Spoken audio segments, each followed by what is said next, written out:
아합이 엘리야가 행한 모든 일과 그가 어떻게 모든 선지자를 칼로 죽였는지를 이세벨에게 말하니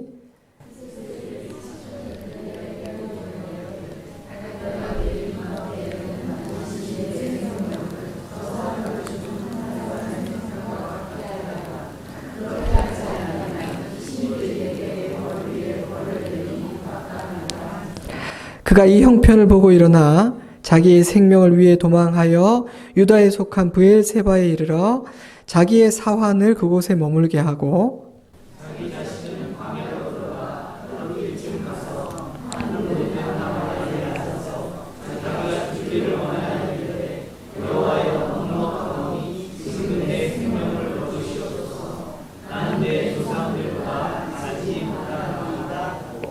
로뎀나무 아래에 누워 자더니 천사가 그를 어루만지며 그에게 이르되 일어나서 먹으라 하는지라.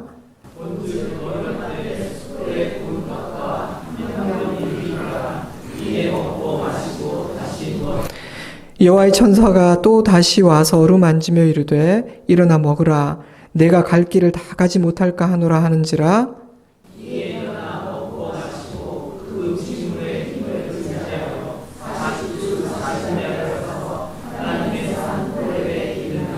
아멘. 얼마 전 한 부부와 대화를 나눌 기회가 있었습니다. 우리 교회 성도는 아니세요.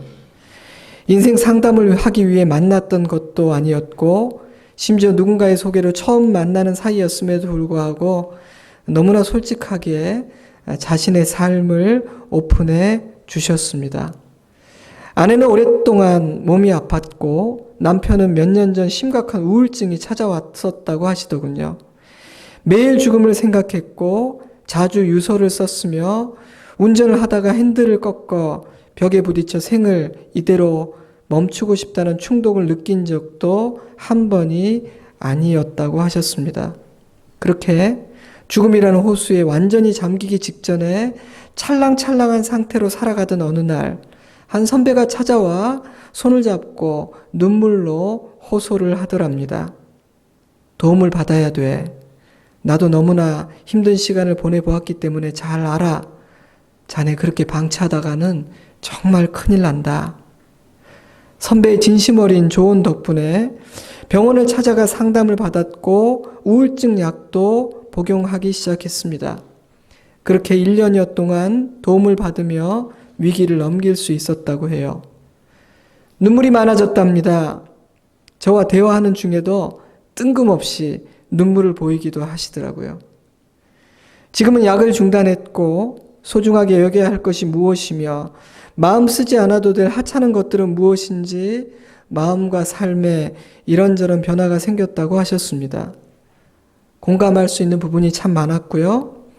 얼마나 많은 사람들이 그러한 감정과 싸우고 있는 것일까? 얼마나 많은 사람들이 자신의 한계를 느끼며 버팀과 포기 사이에서 아슬아슬하게 살아가고 있는 것일까?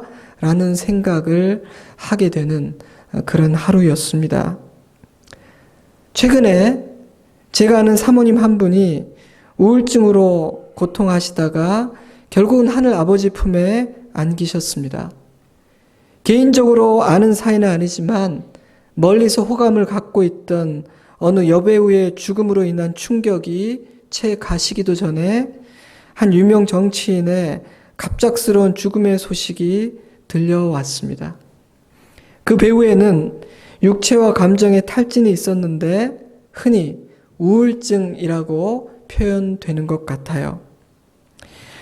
저는 우울과 낙담 그리고 탈진과 같은 주제에 관심이 많은 사람입니다. 목회를 하고 상담을 하면서 우리가 상상하는 것보다 훨씬 많은 사람들이 그러한 이유와 감정으로 힘겨워하는 것을 거의 날마다 경험하기 때문입니다. 제가 작은 교회를 섬기고 있지만 많은 목회자들이 찾아오고 대화를 나누게 되는데 또 얼마나 많은 목회자들이 엘리야처럼 쓰러져서 울고 있는지 모릅니다. 물론 저 역시 그러한 감정으로부터 온전히 자유롭다고 말씀드릴 수는 없어요. 위대한 설교자 찰스 스펄전이나 종교개혁자인 마틴 루터와 같은 사람도 우울증과 일평생 씨름해야 했습니다. 한 화가는 스펄전의 초상화를 그리려다가 결국은 실패하고 말았는데 그 이유는 스펄전의 얼굴이 단 하루도 같은 날이 없었기 때문이라고 합니다. 극심한 감정의 기복 때문이었죠. 그래서 어떤 사람은 스펄전이 알았던 것은 우울증이 아니라 조울증이라고 진단하기도 하죠. 그는 종종 자제력을 잃고 이유 없이 울었으며 심지어 설교를 마무리하지 못한 채 강단에서 내려오기도 했다고 합니다. 스펄전이 사역을 내려놓은 이유는 우울증 때문이라고 확신하는 사람도 있습니다. 얼마 전 미국의 가장 큰 교단인 남침내회 서든 베프티스트 교단의 총회장인 J.D. 그리어 목사님은 기독교인들이여 당신의 우울증은 사실이다. 그러나 하나님의 인도하심도 사실이다. 라는 제목의 칼럼을 썼습니다. 그는 예레미야 예가에 기록된 예레미야의 우울하고 고통스럽고 어두운 기도를 언급하며 하나님께서 그런 어둡고 우울한 기도를 성경에서 지우지 않고 남겨두신 이유는 어둠 속에서 고통하는 이들의 감정을 하나님도 느끼고 계시며 이해하고 계심을 우리가 알기 원하시기 때문이라고 말합니다. 그는 진정한 기독교인은 절대로 우울하거나 낙심하지 않아. 그리스도인은 절대 그런 감정에 빠질 수 없어 라는 말은 새빨간 거짓말이라고 단언합니다. 그러니 그런 일들에 있어서 예외일 수 있는 사람은 단 한 사람도 없습니다. 그러니 이런 고통을 겪는 사람을 비웃거나 폄하해서는 안 됩니다. 당신에게도 그런 일이 어느 날 갑자기 일어날 수 있는 것이니까요. 오늘 우리는 쓰러진 엘리야를 만나게 됩니다. 이러한 엘리야의 모습이 충격적인 이유는 바로 앞장 18장에서 만나는 엘리야의 모습과는 너무나 다르기 때문입니다. 한 인물이 이렇게까지 극과 극을 오갈 수 있는 것인가? 성경은 그럴 수 있다고 말합니다. 엘리야가 강한 것이 아니라 엘리야의 하나님이 강하신 것이라 그렇습니다. 그러니 하나님으로부터 멀어진 인간은, 마귀의 공격으로 하나님을 잠시 잊게 된 연약한 인간은 한순간의 절망의 감정에 사로잡힐 수 있는 것이죠. 이러한 엘리야의 모습은 우리에게 몇 가지 사실을 가르쳐 줍니다. 첫째로 탈진과 우울 그리고 낙심과 같은 감정은 예고 없이 갑자기 찾아온다는 사실입니다.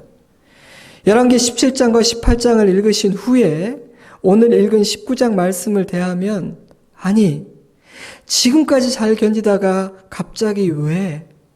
하나님의 능력으로 사역을 했고 놀라운 기적과 승리를 경험했는데 느닷없이 왜? 라는 생각이 드실 겁니다. 하지만 여러분, 심신의 탈진과 낙담은 예고 없이 갑자기 찾아옵니다. 그래서 굳이 분석하고자 한다면은 원인과 이유가 있기는 하겠지만 우리를 찾아온 그러한 감정들을 섣불리 분석하고 쉽게 처방하려는 시도는 그다지 지혜롭지 못합니다. 왜냐하면 그러한 감정 뒤에는 우리가 생각하는 것보다 훨씬 복잡한 배경들이 있거든요.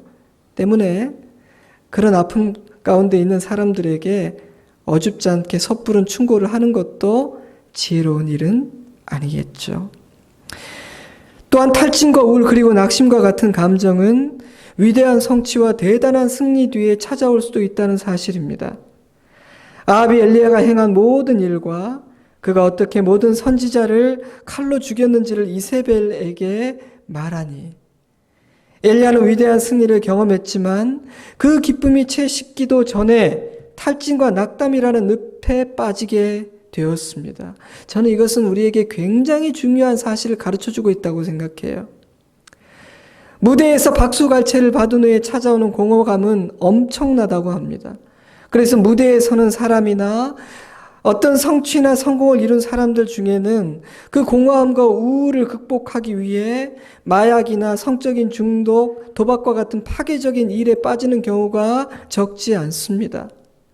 그것은 결코 허물을 극복하는 길이 아니라 자신을 죽이고 파괴하는 길임에도 불구하고 우울함과 공허감이 우리를 그런 사망의 음침한 골짜기로 이끄는 것이죠. 우리 모두에게는 그런 위험이 있습니다. 힘든 싸움을 하고 젖먹던 힘까지 짜내어 견뎌내야 하는 시간에는 우울과 슬픔을 느낄 틈도 없이 버텨내다가 어느 정도 문제가 해결되고 어느 정도 안정되어 갈 때 갑자기 공허함이 밀려옵니다. 이전에는 더 엄청난 파도도 견뎌내었는데 이제는 자그마한 파도도 견디지 못해 쓰러져 버리기도 합니다. 그러니 성공과 성취, 무엇인가 안정되어가는 그런 시기에 우리는 더 기도해야 합니다. 이번 수련회 강사로 오시는 김관영 목사님이 오래전 제게 했던 말이 기억납니다. 제가 그때 듣고 너무너무 인상적이고 심오하다고 생각해서 적어 놓았습니다. 너무너무 써먹고 싶은 문장이었는데 마침내 오늘 제가 여러분에게 나누게 됩니다. 형, 공연 전 기도보다 공연 후에 하는 기도가 훨씬 길어야 돼. 공연 전에 하는 준비 기도보다 공연을 다 마치고 나서 드리는 기도가 훨씬 더 길고 깊어야 해. 내가 오랜 시간 공연이라는 생활을 하면서 내가 깨닫게 된 사실이에요. 굉장히 심오한 이야기가 아닙니까? 셋째로 탈진과 우울 그리고 낙심과 같은 감정은 반드시 새롭고 더 강한 충격이나 고난으로 인해 찾아오는 것은 아니라는 사실입니다. 우리는 흔히 자신이 우울의 늪에 빠지거나 누군가가 탈진하고 낙심한 것을 보게 될 때 근래에 무슨 큰 일이 있었나? 최근에 새로운 어떤 영적인 공격이나 어려움을 당한 것인가라고 생각하기 쉽습니다. 물론 트리거, 즉 방아쇠가 되는 어떤 사건이 있었을 수는 있습니다. 그러나 반드시 새로운 충격이나 반드시 이전보다 더 강한 어떤 고난이나 충격 때문에 탈진하게 되고 우울의 늪에 빠지게 되는 것은 아닙니다. 오랜 시간 동안 견뎌왔고 그래서 지쳐있고 고갈되었기 때문에 사소하고 작은 사건과 말 한마디에 쓰러질 수도 있습니다. 안식과 회복과 치유의 시간이 필요했는데 자기를 돌보지 못한 채로 크고 작은 펀치들을 견뎌오다가 힘이 다해버린 어느 날 허무하게 별 이유도 없이 픽하고 쓰러질 수도 있는 것입니다. 물론 엘리야를 쓰러지게 만든 마지막 카운터 펀치는 악한 여인 이세벨의 악한 말이었습니다. 이세벨이 사신을 엘리야에게 보내 이르되 내가 내일 이맘때에는 반드시 내 생명을 저 사람들 중 한 사람의 생명과 같게 하리라. 그가 이 형편을 보고 일어나 자기의 생명을 위해 도망하여 악한 여인 하나가 위대한 하나님의 선지자를 쓰러지게 만들었다는 사실을 묵상하며 우리는 하나님의 보호하심을 구하는 기도를 드려야 한다는 사실을 절감하게 됩니다. 또한 영적인 지도자들을 위해 보호의 기도를 드려야 한다는 사실도 기억해야 합니다. 그러니 여러분은 저를 위해서도 매일 보호하심의 기도를 드려 주어야 합니다. 그것은 여러분을 위한 기도이기도 하고요. 하나님께서 보호해 주지 않으신다면 저나 여러분이나 뼈도 추리지 못할 것입니다. 때문에 바울도 이렇게 기도를 부탁했죠. 너희는 우리를 위하여 기도하기를 주의 말씀이 너희 가운데서와 같이 퍼져나가 영광스럽게 되고 또한 우리를 부당하고 악한 이세벨과 같은 사람들에게서 건지시옵소서 하라. 그러므로 우리는 우리 자신을 위해 서로를 위해 특히 여러분이 영적인 지도자라고 생각되는 사람들을 위해 기도할 때 악한 자의 공격으로부터 보호해 주시기를 구하는 기도를 반드시 드려야 합니다. 심지어 엘리야조차 견디지 못해서 쓰러졌으니까요. 하지만 아합과 이세벨의 공격은 새삼스러운 것은 아니었습니다. 그들이 어느 정도로 악한 사람들인지는 엘리야가 이미 익히 알고 있었죠. 그럼에도 불구하고 엘리야는 제 발로 아합의 궁에 찾아가 담대히 맞서 싸워 이기지 않았습니까? 그러니 이세벨의 악담과 영적인 공격은 새삼스러울 것이 하나도 없었습니다. 물론 이전보다 더 세고 못되게 말하고 있긴 하지만 여러분, 너무도 지쳐있던 엘리야에게 이세벨의 한마디는 모든 것을 내려놓아 버려야겠다라고 생각할 정도로 치명상이 됩니다. 그러니 우울과 낙담은요, 반드시 새로운 공격이나 반드시 이전보다 더 강한 공격으로만 촉발되는 것이 아닙니다. 잘 견뎌왔다고 생각했던 어떤 문제, 어떤 사람, 어떤 상황, 어떤 한마디 앞에서 우리는 갑자기 느닷없이 쓰러지게 될 수도 있어요. 우리의 원수 사단은요, 우리의 약점만 잘 알고 있는 것이 아니라 우리가 약해져 있는 타이밍도 간파하고 있거든요. 마지막으로 탈진과 우울 그리고 낙심과 같은 감정은 그리스도인, 심지어 쓰임받는 사역자들에게도 찾아올 수 있습니다. 그러니 예수를 믿는데 내가 왜 이런 감정에 빠졌을까라고 지나치게 자책하지 마세요. 당신의 믿음이 부족해서 그래, 기도를 안 해서 그래, 함부로 정죄해서도 안 됩니다. 우리는 우리의 감정과 상황을 있는 그대로 받아들이고 자신과 타인을 따뜻하게 위로하고 격려해 줌으로 도와야 합니다. 우리에게 찾아오는 이러한 감정들을 견뎌내고 맞서는 일은 결코 만만치가 않습니다. 하지만 제가 나눠드린 몇 가지 사실만 염두에 두어도 도움이 되실 거예요. 그리고 무엇보다도 우리는 탈진한 엘리야를 하나님께서 어떻게 돌봐주셨는지를 살펴볼 필요가 있습니다. 사실 바로 이 부분이 제가 오늘 여러분에게 나누고자 하는 핵심이에요. 하나님께서 탈진한 엘리야를 어떻게 돌봐주셨는지를 아는 일이 왜 중요할까요? 그래야만 내가 탈진하여 우울의 늪에 빠졌을 때 무엇을 해야 하는지 깨달을 수 있기 때문입니다. 그래야만 내가 낙심하여 쓰러진 지체들을 어떻게 도울 수 있는지를 알 수 있기 때문입니다. 진정한 사랑은요, 내가 옳다고 생각하고 내가 하고 싶은 것을 하는 것이 아니라 성경이 가르쳐주고 그 사람에게 필요한 사랑을 베푸는 것이 진짜 사랑이거든요. 사랑하는 성도 여러분, 하나님은 탈진하여 쓰러진 엘리야를 어떻게 돌보셨습니까? 하나님은 엘리야의 몸을 돌봐주셨습니다. 무슨 의미인가요? 낙심이 될 때 우리는 자신의 몸을 돌봐줘야 한다는 뜻입니다. 내 곁에 낙심하여 쓰러진 사람이 있다면 우리는 먼저 그의 몸을 돌봐 주어야 한다는 말입니다. 로뎀나무 아래에 누워 자더니 천사가 그를 어루만지며 그에게 이르되 일어나서 먹으라. 본즉 머리맡에 숯불에 구운 떡과 한 병 물이 있더라. 이에 먹고 마시고 다시 누웠더니 여호와의 천사가 또다시 와서 어루만지며 이르되 일어나 먹으라. 내가 갈 길을 다 가지 못할까 하노라 하는지라. 이에 일어나 먹고 마시고 그 음식물에 힘을 의지하여 40주 40야를 가서 하나님의 산 호렙에 이르니라. 여호와의 천사가 엘리야를 찾아와 잠든 엘리야의 몸을 어루만졌습니다. 히브리어로 보면 이 단어는 손을 대다, 만지다 라는 뜻을 가지고 있는데 어떤 학자는 거룩한 안마를 하셨다 이렇게 의역하기도 했습니다. 진짜 제가 받고 싶은 안마. 하나님은 그가 잠을 자게 하셨고 친히 음식을 준비하여 2번이나 먹여주셨습니다. 하나님은 그의 몸을 돌봐주신 거예요. 3절을 보면 엘리야는 이스라엘에서 브엘세바까지 약 142km 정도를 걸었고 4절을 보면 그는 하룻길 약 30km 내외의 길을 홀로 걸어 광야에 이르게 됩니다. 낙심과 염려 가운데 긴 여정을 감당해야 했고 제대로 자지도 먹지도 못했을 테니 그의 심신은 지쳐 있었을 거예요. 일어나서 음식을 먹자마자 이제 원기가 차려졌어 나간 것이 아니라 또 픽 쓰러져 잠이 든 것을 보면 그의 영과 육의 에너지 레벨은 정말 바닥을 쳤던 것 같습니다. 그래서 하나님은요, 별다른 말씀 없이 그저 엘리야의 몸을 돌봐 주셨습니다. 사랑하는 성도 여러분, 저와 여러분은 영과 육으로 이루어진 존재입니다. 때문에 영은 육에 영향을 미치고 육은 영에 영향을 미칩니다.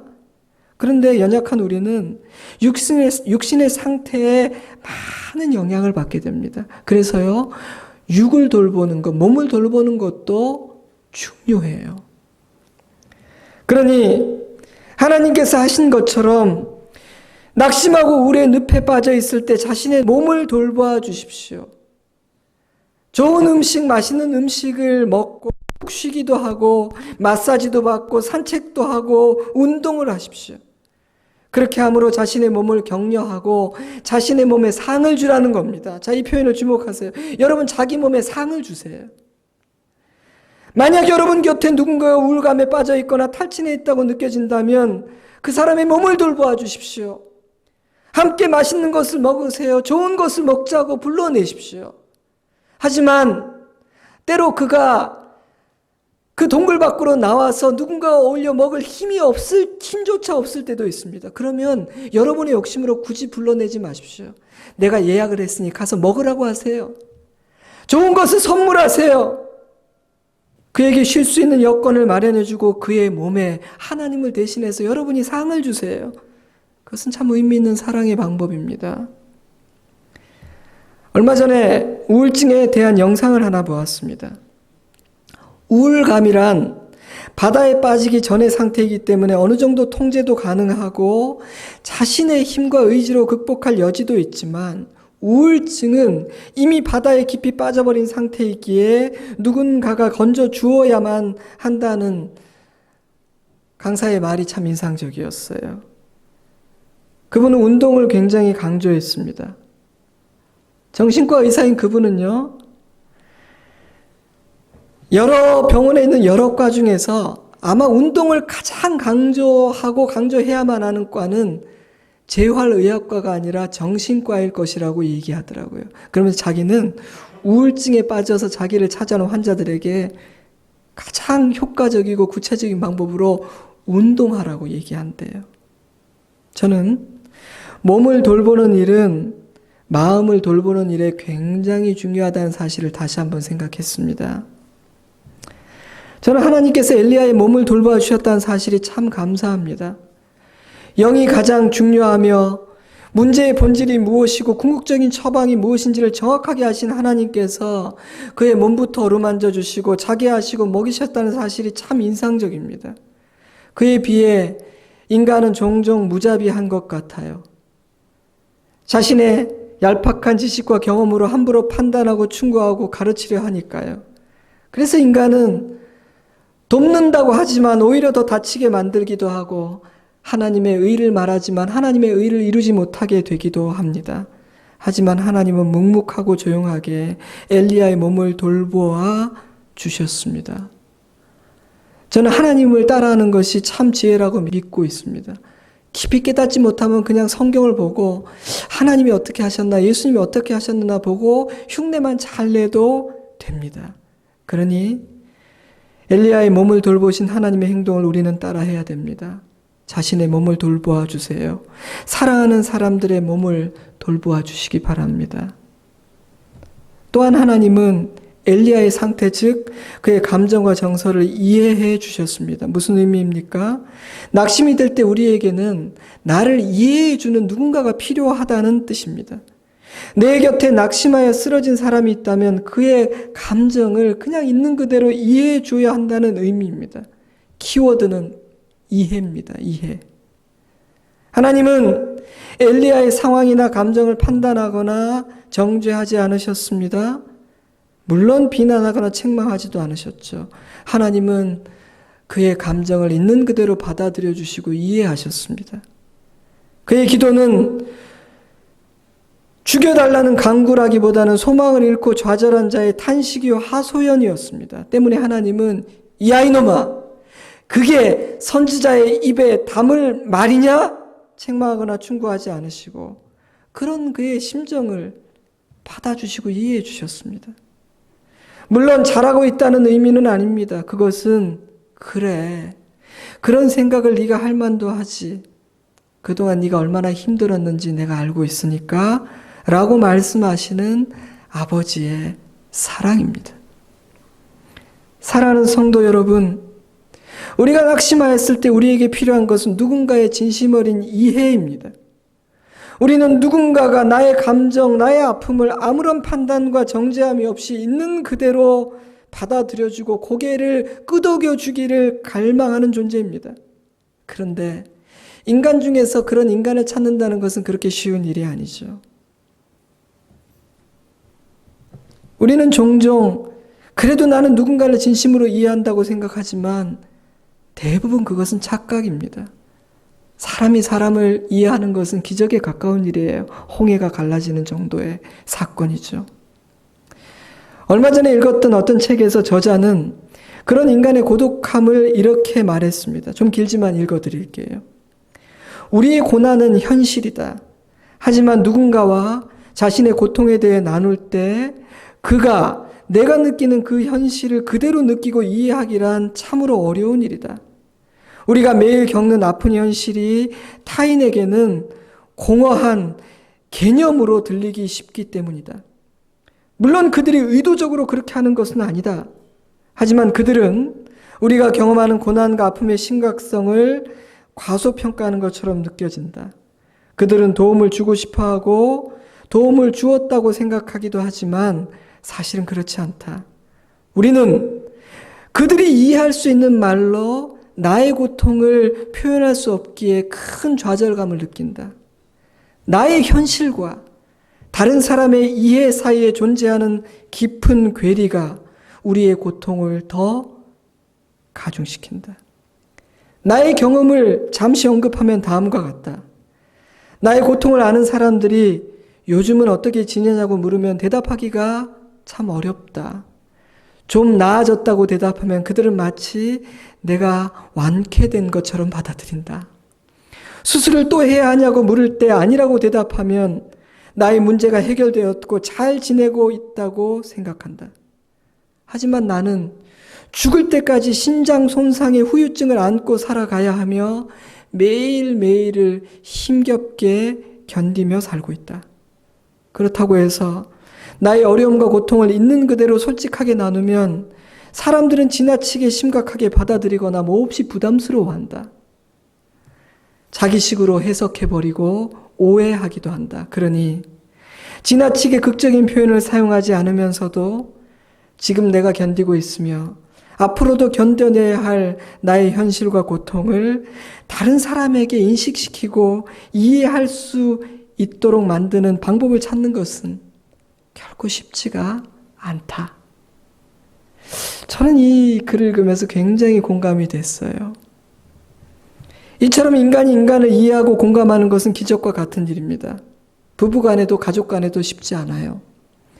그러니 만약 여러분에게 나를 이해하고 받아들여주는 그런 친구가 있다면 여러분은 최고의 선물을 받은 거예요. 그래서 인간은요, 탈진과 우울함과 낙심이라는 감정 앞에 섰을 때 한없이 외롭고 고독하다고 느끼게 되는 것이죠. 그런데 그런 인간을 향해 하나님은 나는 너의 감정을 이해한다. 나는 안다. 말씀하십니다. 히브리서는 예수님을 이렇게 소개하죠. 우리에게 있는 대제사장은 우리의 연약함을 동정하지 못할 리가 아니요 모든 일에 우리와 똑같이 시험을 받으신 이로되 죄는 없으시니라.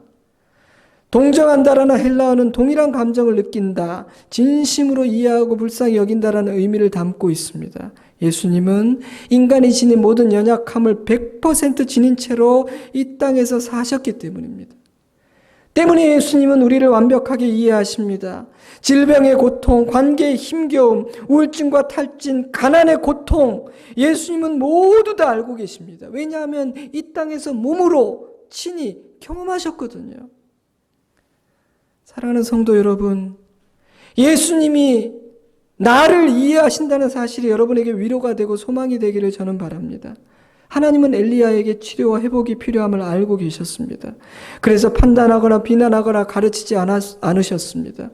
그분은 엘리야의 연약함과 슬픔과 좌절을 공감하고 이해해 주셨습니다. 그러니 우리도 그렇게 해야 됩니다. 감히 하나님도 하지 않으신 일을 우리가 하려고 해서는 안 됩니다.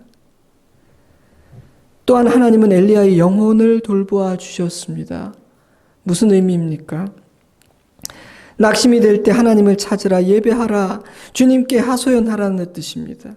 내 곁에 낙심하여 쓰러진 사람이 있다면 그가 하나님께 나아갈 수 있도록, 하나님 안에서 그의 영이 회복될 수 있도록 겸손하게, 묵묵하게, 그러나 최선을 다해 도와주라는 말입니다. 왜 그래야 합니까? 영혼이 회복되고 소생되는 것만이 궁극적이고 본질적인 해결이기 때문입니다. 그래서요, 히브리서는 예수님이 대제사장 되신다는 사실을 소개한 다음에 이렇게 권면합니다. 그러므로 우리는 긍휼하심을 받고 때를 따라 돕는 은혜를 얻기 위하여 은혜의 보좌 앞에 담대히 나아갈 것이니라. 아멘. 몸의 회복, 그리고 누군가의 이해를 받음으로 인한 정서와 감정의 회복은 매우 중요합니다. 하지만 그것만으로는 충분하지 않아요. 병원에 가서 상담을 하고 약을 처방받고 복용하는 것은 중요한 일입니다. 도움이 됩니다. 하지만 그것은 진정한 회복을 위한 도움과 기초를 제공해 줄 뿐입니다. 인간은 영이 회복될 때만 진정 회복될 수 있도록 설계된 존재이기 때문에 그렇습니다. 여러분이 인정하든 부정하든 우리는 그렇게 창조되었습니다. 그러므로 아버지의 날개 아래서 쉬고 먹으며 아버지와의 친밀한 관계가 회복되고 우리의 영이 소생되지 않는 한 우리는 인생의 무거운 짐과 사람들의 비난과 악담, 원수 마귀의 영적인 공격으로 인한 탈진과 우울함과 낙심을 벗을 수는 없습니다. 우리는 과거의 짐에 매여 살 수밖에 없습니다. 때문에 하나님은 우리 내면의 가장 깊은 곳, 우리의 영을 어루만지고 그곳을 고치고자 하십니다. 로뎀나무 아래에서의 안식은 단순한 잠과 단순한 식사가 아니었습니다. 그는 하나님의 보호하심 안에서 잤으며 그 식사는 하나님께서 친히 준비하신 식사였습니다. 그러므로 그 쉼은 하나님 안에서의 안식을 의미했고 주님과의 깊은 교제를 상징합니다. 여러분, 다윗 역시 주님께서 준비하신 그 식탁의 교제를 통해 영원히 소생하지 않았나요? 주께서 내 원수의 목전에서 내게 상을 차려주시고 기름을 내 머리에 부으셨으니 내 잔이 넘치나이다. 내 평생에 선하심과 인자하심이 반드시 나를 따르리니 내가 여호와의 집에 영원히 살리로다. 그러므로 사랑하는 성도 여러분, 낙심과 우울로 탈진하게 되었을 때 여러분의 영혼을 돌보는 일을 제일 중요하게 여기시기를 바랍니다. 육신의 즐거움과 세상의 어떤 성공과 성취로 당신의 공허함과 우울함을 이기고 극복하려고 하지 마세요. 그것은 더 깊은 허무와 공허와 파멸로 당신을 밀어넣을 것입니다. 당신은 더 피폐해지고 더 망하게 될 것입니다. 종교적인 활동이나 자기 의로 인한 헌신과 열심으로 자신의 공허함과 허무를 채우려고 하지 마십시오. 그것은 당신을 외식하는 자로 만들 것입니다. 외식은 우리를 하나님으로부터 더 멀어지게 만들게 하니 우리는 죽게 될 거예요, 점점. 우리를 우울과 절망의 바다에서 건져내실 분은 하나님 한 분뿐입니다. 우리를 자유하게 만들 수 있는 것은 십자가 은혜의 복음밖에 없습니다. 그래서 시인은 이렇게 외쳤죠. 내 영혼아, 내가 어찌하여 낙심하며 어찌하여 내 속에서 불안해하는가? 너는 하나님께 소망을 두라. 그가 나타나 도우심으로 말미암아 내가 여전히 찬송하리로다. 그러니 하나님을 찾으십시오. 엘리야처럼 하나님 앞에 나아가 당신의 절망과 고통을 토해내십시오. 신령과 진정으로 예배드리십시오.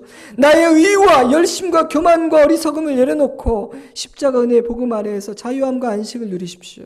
그것이 진정한 회복과 자유함으로 가는 유일한 오직 하나의 길입니다. 마지막으로 하나님은 엘리야의 사명을 재확인해 주셨습니다. 몸이 돌봄받고 영이 돌봄받아 원기를 회복하자 하나님은 그를 여호와의 산 호렙으로 이끄십니다. 그리고 그곳에서 그의 사명을 재확인해 주시고 그의 후계자를 세우게 하십니다. 여러분, 탈진할 때 우리가 제일 먼저 포기하게 되는 것이 무엇인지 아세요? 우리가 우울하게 되고 탈진하게 될 때 우리는 생명부터 포기하지는 않아요. 물론 죽음을 생각합니다. 한순간이든 아니면 진지하게든. 하지만 우리가 탈진하고 낙심했을 때 제일 먼저 포기하기 쉬운 것은 사명입니다. 왜냐하면 내 마음이 내 상태가 이러한데 무슨 사명이냐? 내 삶과 내 가정 하나도 건사하지 못하는 나에게 사명이라는 단어가 과연 어울리기나 하는 것인가? 라는 생각이 들기 때문입니다. 저는 아둘람 굴의 다윗이 생각났습니다. 그는 자기 코가 석자였지만 자신을 찾아온 약한 자들을 품었고 그일라 백성들을 구원했지요. 사명의 삶을 가장 어려운 그 시간에도 걸어갔던 거예요. 놀라운 일이고 대단한 일입니다. 하지만 가만히 생각해 보면 어쩌면 그가 그렇게 사명자로 살아갔기 때문에 그 어두운 침체의 시간을 견뎌낼 수 있었다는 생각도 듭니다. 무슨 말인고 하니 다윗이 사명을 붙든 것이기도 하지만 사명이 다윗을 지켜냈다는 생각이 든다는 것입니다. 사단의 궁극적인 목적은 사명을 포기하게 만드는 것입니다. 엘리야를 우울하게 만들고 탈진하게 만들어 선지자의 일을 그만두게 만드는 것, 그것이 마귀의 궁극적인 목표였습니다. 선지자를 무너뜨리면 하나님 나라의 한 귀퉁이도 무너진다고 생각하기 때문입니다. 결국 사단은 엘리야의 입에서 하나님, 이만원 충분하고 넉넉합니다. 더 이상 감당할 수 없습니다. 그러니 저를 죽여주세요. 저를 데려가 주세요. 라는 말이 나오게 만들었죠. 하지만 하나님은 그를 회복시켜 다시 사명자의 자리에 세우십니다. 사단은 우리를 향한 하나님의 뜻을 결코 꺾을 수 없기 때문이죠. 그러니 여러분이 지켜내야 할 자리는 어디인지를 생각하세요. 그리고 주님, 내 힘으로는 안 됩니다. 그 자리를 지켜낼 힘과 은혜를 주십시오. 라고 구하십시오. 그 기도를 들으신 주님이 저와 여러분을 도우실 것입니다. 말씀을 맺겠습니다. 오늘 우리는 우울과 낙심으로 탈진하에 쓰러진 엘리야를 하나님께서 어떻게 돌봐 주셨는지를 묵상해 보았습니다. 제가 그런 말을 들었어요. 가시 하나가 박혀 나를 괴롭힌다고 해서 모든 것을 포기하려 하거나 심지어 죽음을 생각한다는 것은 참으로 어리석은 일이다. 옳은 말이죠. 근데 문제가 있어요. 우울감이 우리를 지배하고 우리가 낙담하고 탈진하였을 때는 그 작은 가시 하나가 작은 가시가 아니라 큰 말뚝처럼 느껴진다는 겁니다. 그리고 건강한 상태였다면 절대 하지 않았을 생각과 말과 선택을 할 수 있다는 것이 문제입니다. 그러므로 우리는 자신을 그러한 상태로 오래 방치해 두어서는 안 됩니다. 그러므로 우리는 내 곁에 그런 지체가 있다면 그를 이해하고 도와주어야 합니다. 하나님은 엘리야의 몸을 돌보아 주셨고 엘리야의 감정과 정서를 이해해 주셨습니다. 하나님은 엘리야의 영혼을 돌보아 주셨고 사명을 재확인해 주셨습니다. 삶의 의미를 다시 붙들게 하셨습니다. 오늘 나눈 묵상들이 내 자신과 지체들을 사랑으로 섬기는 지침이 되기를 저는 바랍니다. 그리고 오늘 함께 예배드리는 옆에 있는 지체들에게 진한 동지애를 느끼실 수 있으면 좋겠습니다. 물론 서로의 삶에 대해서 다 알지는 못하지만 알 필요도 없지만 우리 모두는 같은 연약함을 지니고 있기에 같은 절망과 아픔을 경험하며 살 수 있는 동지들이기 때문입니다. 그러니 여러분, 서로에게 한없이 너그러워지시기 바랍니다.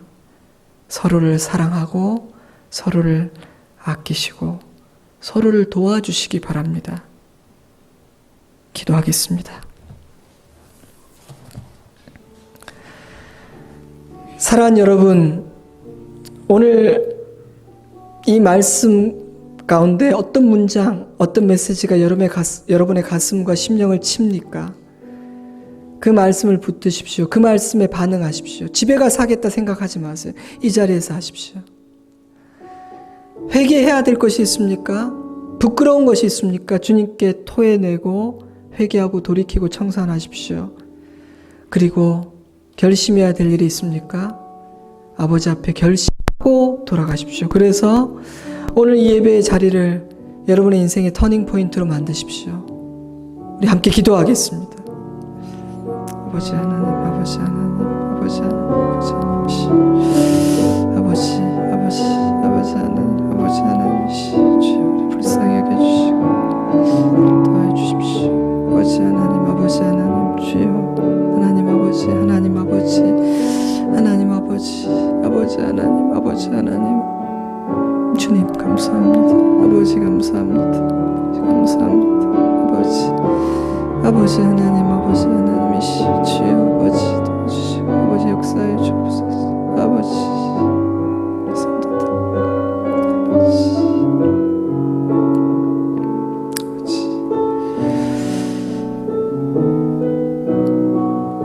좋으신 하나님 감사합니다. 오늘 주신 이 말씀이 얼마나 위로가 되고 또 소망이 되며 우리의 표대가 되는지 모르겠습니다. 주님이 우리를 우리의 연약함과 상한 감정을 이해해 주심이 감사합니다. 그리고 우리도 하나님을 따라 이렇게 하라. 무엇보다도 먼저 가정에서 가족들을 이런 마음으로 대하고 섬기라. 지체들을 이렇게 섬기라 말씀하시는 음성을 듣습니다. 주님, 우리는 은혜가 필요하고 회복이 필요한 사람들입니다.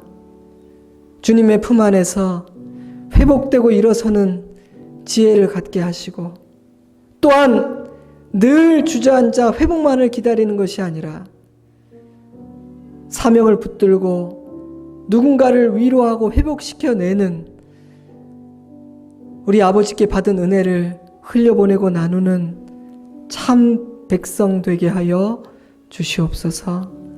주님, 오늘도 상한 마음으로 울고 있는 우리 사랑하는 성도들 한 사람 한 사람에게 찾아가 주시고, 참된 소망이 어디에 있는지를 진정으로 발견하는 주님, 그런 믿음, 그런 지혜를 주님 우리 성도들 한 사람 한 사람에게 꼭 허락하셔서 안 되는 방법으로, 헛된 것으로 허무와 공허와 우울과 절망을 이겨내려고 시도하지 않는 지혜로운 자녀가 되게 하여 주시옵소서.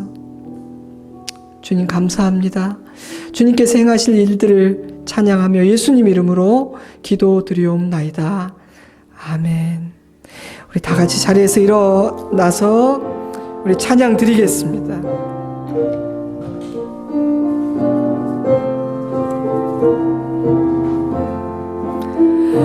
거친 세상에서 실패하거든 그 손 못자국 만져라. 고된 일 하다가 힘을 얻으리 그 손 못자국 만져. 그 손 못자국 만져라. 그 손 못자국 만져라.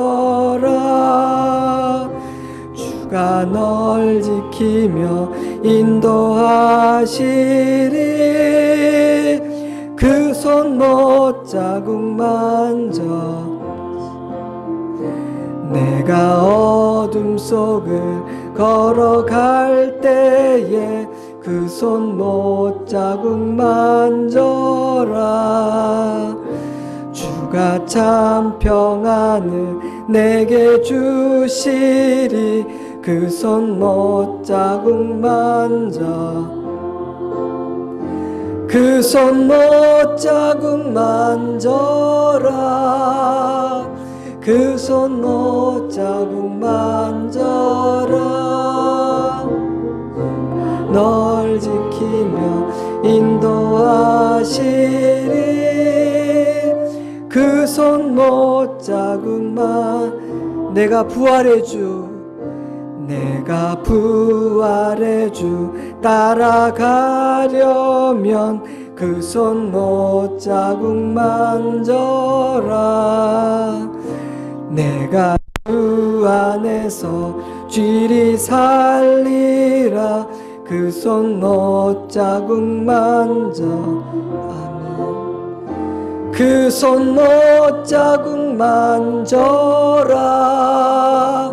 그 손 못자국 만져라. 주가 널 지키며 인도하시리.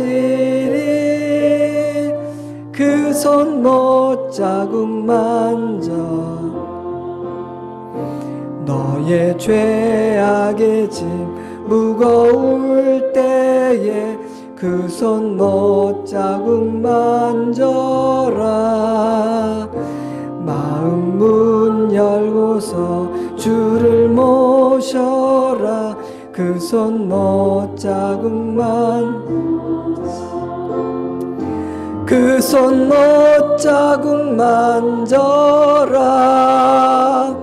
그 손 못자국 만져라. 주가 널 지키며 인도하시리 그 손 못 자국 맞춰라. 지금은 우리 구주 예수 그리스도의 크신 은혜와 하나님 우리 아버지의 깊고 넓은 사랑하심과 성령 하나님의 풍성하고 놀랍고 강력한 은혜와 역사하심이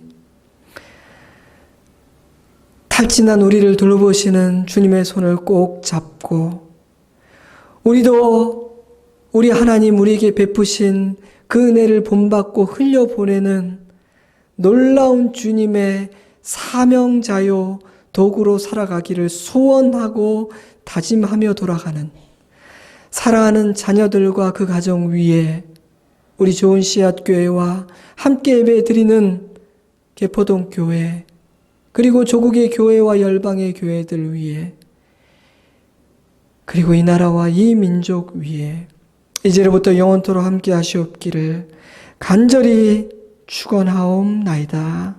아멘.